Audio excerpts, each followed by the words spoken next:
I'm really grateful that today we are joined by a fantastic expert. We're joined today by Audrey Ferrazzini, who is Senior Director of Government Affairs for Europe in the American company Qualcomm. Audrey, thank you for joining us. And I mean, talking about technological leadership, talking about strategic autonomy, I think that throughout the years, manufacturing semiconductors and chip design has been more than a buzzword. It's been the backbone of the discussion we're having today.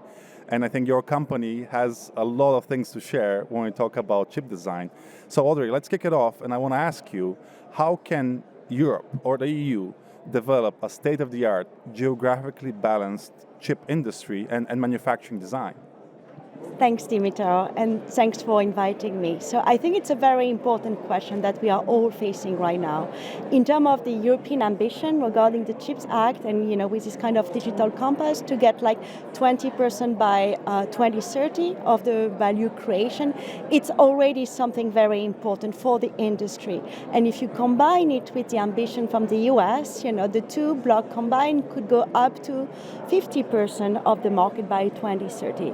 That's extremely ambitious, but as well, post-COVID, we understand that there is a massive demand in terms of chips. It's no longer just for smartphone, it's as well for cars, it's as well for your fridge, it's as well for your drone. It's a little bit about everything, and so there is a very strong demand. So having this kind of policy design, answering the market and, answering the needs for the future is the right step in the right direction. You just mentioned the 20% commitment of the EU. Maybe just for our audience to clarify that currently the EU produces something, a ballpark figure of around 10% of the global chip industry, and the ambition is to double it by 2030. Are you optimistic about this, and is this feasible actually? That's a good question. It's too early to say if this is feasible, but there is a strong willingness to make it happen from the industry. So I would say that the signs are very positive. And you were a bit too optimistic. It's less than 10. I think it's between 6 and 8% right now. The reason being that a lot of the production moved to Asia. And now there is this kind of trend back, to basically move back production where customers are both in the US and in Europe. And if you just take the example of the car industry as an example, which is very important in Europe, it makes sense, to have production located where, there are an important clients for the industry. You just mentioned that, people are moving, there's reallocation of infrastructure and talent. How can Europe foster the talent within its borders, and how can it actually push forward for an innovative ecosystem? That's my favorite question. So let me tell you that first, in Europe, I'm European, we do have a lot of talent and we have great engineers. Not enough women engineers, but we're working on it. But in terms of talent, I think what Europe could do more is to foster the free movement of talent. We have already this system in Europe, as an example, for the student with Erasmus.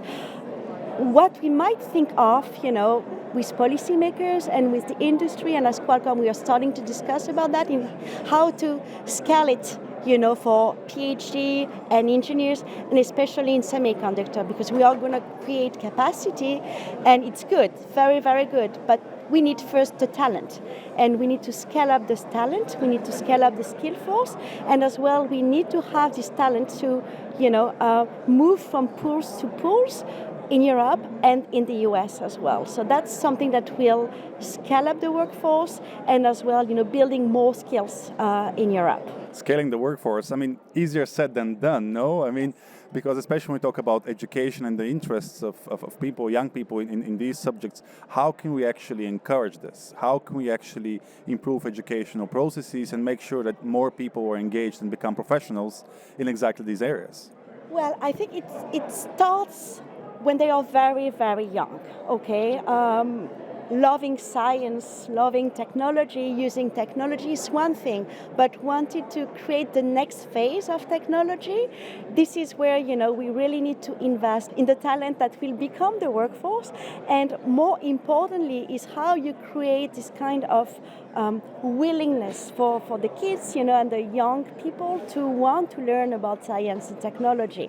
So as an example, you know, Qualcomm, we've been working with NASA on the Ingenuity helicopter, which is on Mars now. So when you talk about chipsets to young kids, they might not get what it is. But when you mention that this is on Mars, you know, and you can contribute to this is how you create, you know, this kind of love for doing something different.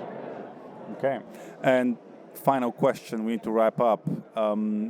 Let's focus on the transatlantic component because Qualcomm is a US company after all. How optimistic are you about the joint Trade and Technology Council between the EU and the US? Do you think this is the best forum to actually tackle joint challenges we have and foster synergies cross-Atlantic? You use all the words I wanted to use, so I'm going to say yes first. And more importantly, I think it was designed at the beginning for something else. But the world is changing rapidly, and I think that by design, this forum allows both sides of the ocean, you know, the government and policymakers, to really have an open dialogue and working on the most challenging topics that, you know, we are facing right now. So initially it was talking about technology of the future, quantum, AI, export control, standardization, and more. It has become, in fact, on how to tackle the most important challenges that the world is facing. I've seen it because I was in Saclay for the meeting in Paris. It seems to work very well. And if you look at, you know, the different declarations from policymakers attending the meeting, it looks very promising, to answer your question. And it might become more like a problem-solving platform to address the most challenges, whether this is WTO or I would say development of new technologies. But more importantly, this is a forum to have a strong cooperation and to build trust and working on what could be the next wave on technology, which is more important as well. So yes, very promising. Very promising indeed.